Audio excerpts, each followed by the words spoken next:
Did you know the drone that films your vacation used to be closer to a model airplane nerd project than a flying robot? The big shift wasn't just smaller motors, it was stabilization, sensors, GPS, and one sneaky idea: make the aircraft do the hard part for you.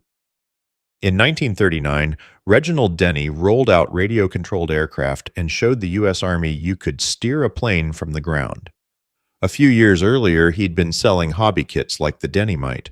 Before that, he was a Hollywood actor, which makes this origin story weirder. These little machines were fragile and crude, but they proved remote flight worked decades before chips, cameras, or GPS.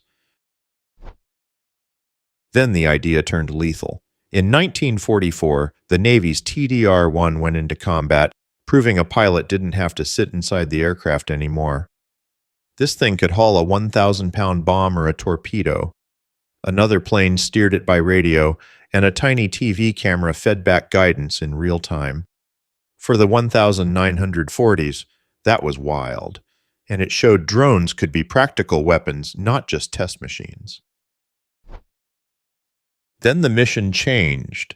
In Bosnia, the Predator started doing something new, staying aloft for hours, quietly watching roads, towns, and troop movement, then piping that information back in real time. This wasn't a hobby plane with a radio link. It was America's first operational long-endurance UAV, built to scout, track, and relay. The modern image of the drone, steady, remote, always watching, really locks in here. Then the shape flips. In 1999, Dragonfly puts out the Dragonflyer, the first commercialized quadrotor UAV. 4 rotors do what small helicopters made painfully complicated: stable hover, tight turns, no tail rotor contraption hanging off the back. That layout becomes the big breakthrough. It's the form that marches straight toward modern consumer drones, because hanging still in the air suddenly makes aerial photos practical instead of absurd. Then it jumps into the toy aisle. Parrot's AR.drone lands in 2010 as the first ready-to-fly consumer hit, and the magic trick is simple: steer it over Wi-Fi with your phone. That swap changes the vibe instantly. This isn't specialist RC kit with a steep learning curve.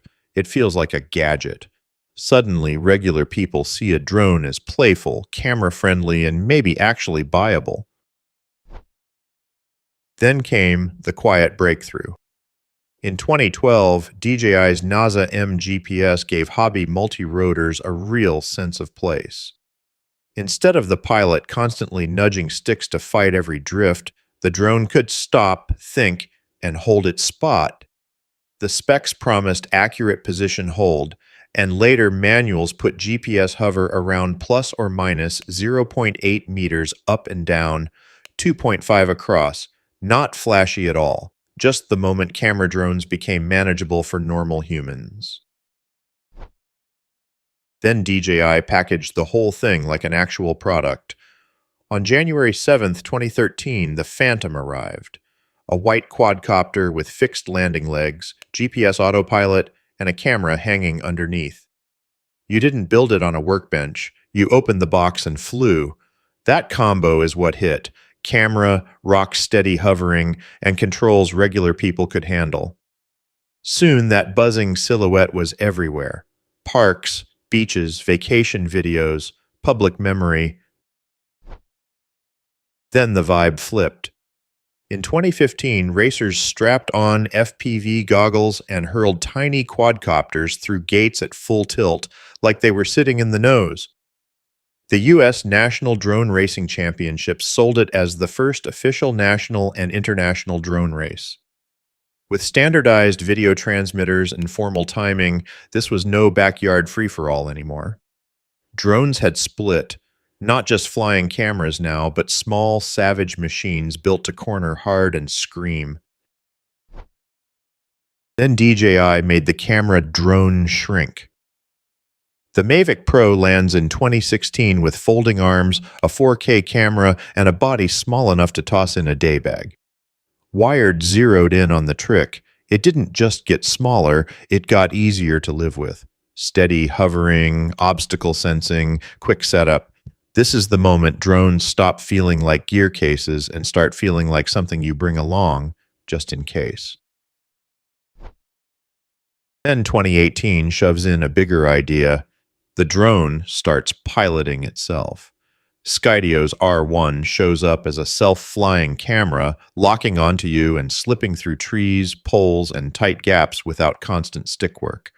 Reviews kept circling one number: 13 obstacle avoidance sensors. But the real shift was bigger than not hitting a wall. Now, the drone is choosing shots, rerouting on the fly, and acting less like a mount with propellers than a robot cameraman. So that little buzzing camera in the park didn't appear out of nowhere. It evolved from radio control hobby gear into a machine that can hover, film, race, follow, and occasionally make you look like you hired a tiny airborne camera crew.